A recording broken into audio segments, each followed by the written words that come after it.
Okay, to explain about the Black Farm, I really need to go back to the beginning. I was born in Jamaica. I was born in a place called Clarendon, Frankfield, which is very rural.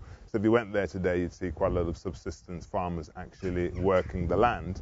And I've always felt that farming is very, very much part of my DNA, as it were. But in the 50s, when my parents had an opportunity to come to this country, they obviously went to where the work was. And in my case, that was Birmingham, which is one of those classic inner city areas. So even though my parents had to survive in that environment, I always wanted to be in a rural environment. My father had an allotment, and therefore I remember really feeling at one when I was at this allotment. And therefore I made myself a promise that one day I would like to own my own farm. I did many things along the way before I eventually had the money to buy this farm. And when I bought my farm, which is in Launceston, which is on the Devon-Cornwall border, I saw an opportunity to build a brand. And one of the things that I found pretty horrendous was that in this country, one of the big brands at the moment is a brand called the Fair Trade brand. And the whole premise behind that is that the British consumers buy into those products knowing it's going to help farmers in a developing country. But the consumer does not have the same sentiment about their own British farmers.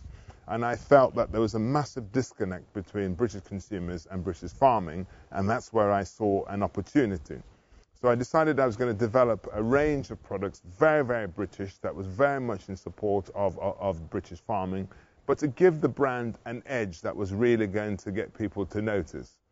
And having decided the first thing that I would do was sausages, because the British consumer loves sausages, I decided I was going to do a really high quality sausage, a sausage that also people with a wheat intolerance could actually eat, because there's a lot of celiacs around who can't eat wheat, and to be the leading quality sausage but affordable, because there's no good expecting people to spend a lot more money. All of my next door neighbours used to refer to me as the Black Farmer. And I just thought, well, actually, that is a really good brand name. Not only is it a very good brand name, but there's no one out there who could actually nick the idea, because there's just no black farmers.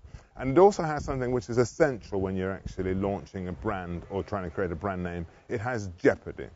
Now, what I mean by jeopardy is this, is that if you're reading a good book or you're watching a great film, the thing that keeps you really interested in is what's going to happen next. If you watch, let's say, The X Factor on a Saturday night, it's full of jeopardy.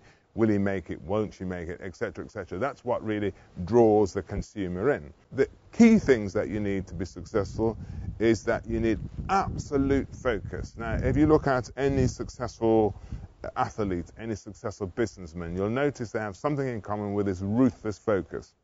And the other thing is to have a very positive attitude. Because if you have a positive attitude, you attract positivity around you. And it's all too easy sometimes to be caught up in negativity. So very, very important that you're positive. And what I go and do a lot of talks about entrepreneurialism around the country, and I say to people, look, if you're really serious about starting your own business, just do one thing. And that one thing is try and get to go and visit someone in intensive care. If you do get a chance to go and visit someone in intensive care, what you will see is this, is that you'll see all of these people, doctors, nurses, doing their utmost to make this person survive. And when you're starting up a business, that is what it's like. It's as though you're in critical care. For 5 years, you're in critical care, and the whole focus has to be on making this project survive. And I think that it's very interesting when I meet a lot of people thinking about doing business, is that they don't understand that rule. So if somebody says to me, well, we're off on holiday, and they're running a business, I know that person is an absolute focus. You don't have time for holidays. You don't have time for relationships. You don't have time for anything. The number one thing is your baby, that child that you've just created, and everything else comes secondary. And if you haven't got that mentality, don't do it. Well, food is a very difficult arena to get into because it's a low-margin business. I mean, the way that the food industry works, it's high volume, low margin. And it's very difficult to make money unless you get the volume. I mean, it's a bit easier for me now, but it's still a big struggle because, you know, you're up against the supermarkets that dominate the food chain. So it's a difficult business to get into. And what you've got to try and do is to try and get into an area where you create a category. And what I mean by that is this. If you take someone like Innocent Smoothies, what Innocents were very successful at doing was to create the smoothies category, and they now own that category. So other players have tried to come in, like the supermarket's own label have tried to come in, other bigger brands have tried to come to that category, but they haven't worked because the British consumer don't trust those other things as a smoothie. The only brand that they trust as a smoothie is Innocent. So they're extremely fortunate to own that sort of category. Another example is something like kettle chips. Kettle chips revolutionized the whole crisp market. They're the ones that brought out real proper potato fried chips. Before it was just this mushed up thing. But unfortunately, they got swamped by all the other big players who decided, look, there's a lot of money to be made here and we'll chuck it in. Baby Organics is another one. They started the whole of this sort of baby organic food industry, but the big players got in there. So it's to try and own a category and to be the authority of that sort of category.